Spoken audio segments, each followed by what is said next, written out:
আমরা আসলে মানে সামাজিকভাবে সবাইকে সচেতন করার জন্য পিএজিএসবি সোসাইটির পক্ষ থেকে আমরা সচেতন করতে চাচ্ছি যাতে মাসিকের সময় যে হাইজিন মেনটেন করা, স্যানিটারি প্যাড ব্যবহার করা এবং মাসিকের সময় যাতে কোনো জটিলতা না তৈরি হয় সেই জন্য সমাজ এবং পরিবারের সবাইকে সচেতন করা, এটাই আমাদের উদ্দেশ্য। এবং একটা খুব অনেকখানি আলোচনা হয়েছে এখানে।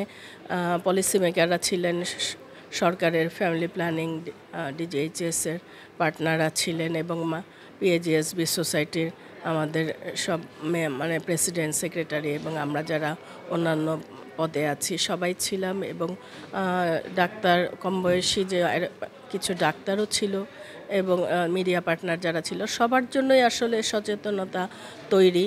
এবং এইখান থেকে আমরা মনে করি যে দেশে এবং সমাজে এটা ডিসেমিনেট হবে। যেটা মানে স্বাস্থ্যসম্মত স্যানিটারি প্যাড তারা নিয়ে এসেছে, এটা আমরা অবশ্যই ওয়েলকাম জানাই এবং আমরা তাদেরকে রিকোয়েস্ট করব